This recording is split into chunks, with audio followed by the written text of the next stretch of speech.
মই ভাবিছিলোঁ শিঙৰি গুপ্তেশ্বৰ মন্দিৰত মই কিবা এটা ডনেট কৰিম তেওঁক কৈছিলোঁ মোৰ ফালৰ পৰা মই কিবা এটা ডনেট কৰিম বুলি ভাবিছিলোঁ তাৰপিছতে ভাবোঁতে তাততো বহুত বস্তুৱে আছে তাৰপিছত মই ভাবিলোঁ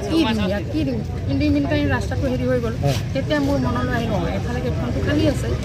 অকণি হৈ থাকে তাৰপিছতে ইফালৰ গেটখন ময়ে দিম বুলি ঘোষণা মিটিঙত ঘোষণা কৰি দিলে আগতে মই ক'লোঁ মানে ঘোষণাটো কৰি দিবলৈ ক'লোঁ তাৰপিছতে মই কৈছোঁ মই এতিয়া কিন্তু নকৰোঁ অৱসৰৰ পইচাৰে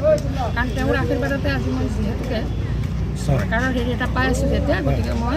তেওঁৰ নামত মই কিবা এটা মানে কৰিম বুলি ভাবোঁতে পিছত মোৰ গেটলৈ মনলৈ আহিল গতিকে মই প্ৰথম যিটো পালোঁ সেইটো মই গেটতে মানে যিসকল আহিল সকলোলৈকে মই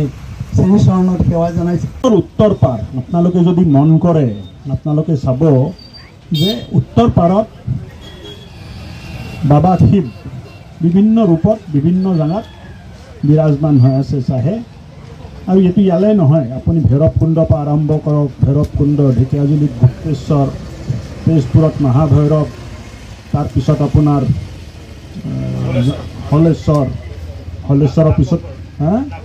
নাগশংকৰ আছে তাৰপিছত বিশ্বনাথ আৰু তাৰপিছত এই যাই জিৰ' পায় চ' বাবাৰ এইটো এটা ৰমণস্থলী বাবাৰ বাসস্থলী আৰু মই ভাবোঁ শিঙৰি আশ্ৰম অতি প্ৰাচীন পুৰণা আশ্ৰম নতুন নহয় ৰামায়ণৰ লগত সম্পৰ্ক থকা এক আশ্ৰম আৰু আপোনালোকে জানি ভাল পাব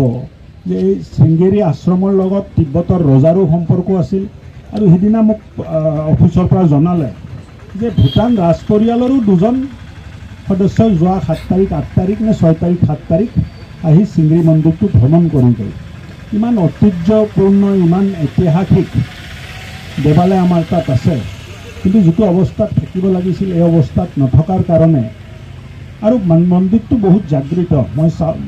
দক্ষিণ ভাৰতৰ জনা এজন ব্যক্তিক মাতি আপোনালোকৰ আশীৰ্বাদত আপোনালোকে বিচৰা ধৰণে কাম কৰাৰ চেষ্টা কৰি যাম ধন্যবাদ আৰু আজি ইয়াত এই আধাৰশিলা কাৰ্যসূচীত মোক মাতাৰ কাৰণে মই তুলসী বৰঠাকুৰ ডাঙৰীয়া আৰু আমাৰ বাইদেউ তাৰা বাইদেউকো ধন্যবাদ দিছোঁ আৰু বাইদেৱে ডাঙৰ এটা কাম কৰিলে নিজৰ জীৱনৰ যিটো সঞ্চিত পুঁজি আছিলে ৰিটায়াৰমেণ্টত যিটো পইচা পালে গোটেইটো ইয়াত খৰচ কৰিম বুলি ওলাই আহিছে এইটো ডাঙৰ কথা আপুনি ধন্যবাদৰ পাত্ৰ মই স্থানীয় বিধায়ক হিচাপে আপোনাক ধন্যবাদ জনাইছোঁ সমাজত ভাল কাম কৰা মানুহৰ অভাৱ নাই আৰু এইকাৰণে সমাজখন ভাল হৈ আছে চ' সমাজখন ভাল হৈ থাকক সকলোকে মোৰ শ্ৰদ্ধা ভক্তি জনাই নিজৰ কথাটো ঠিক কৰিছোঁ বাবা গুপ্তেশ্বৰক জিলিকাবৰ বাবে আমি আন এখন তোৰণ একে আৰ্হিৰে আমি নিৰ্মাণ কৰাৰ চিন্তা কৰিছোঁ আৰু সেই মৰ্মে আমাৰ পৰিয়ালৰ CP foundation Gunabi Borthakur Bimali Borthakur foundation তোৰণখন নিৰ্মাণ কৰি দিব বাকী বাজেটটো মই ঠিক আপুনি যেনেকৈ সুধিলে মই তেনেকৈ মোটামুটি ধৰি লওক 15 লাখৰ ভিতৰত আমাৰ আছে আৰু এইটো ফাইনেল আমি যদিও এটা এগ্ৰিমেণ্ট হৈছে এই তোৰণভাগ দান হিচাপে আগবঢ়াব বিচাৰিছোঁ গতিকে আপোনাৰ খবৰ আশীৰ্বাদ বিচাৰিছোঁ আৰু বাবা গুপ্তেশ্বৰে যাতে আমাৰ তোৰণখন যাতে গ্ৰহণ কৰে তাৰ বাবে আমি আপোনালোকৰ জৰিয়তে আমি ৰাইজৰো আশীৰ্বাদ কামনা কৰিব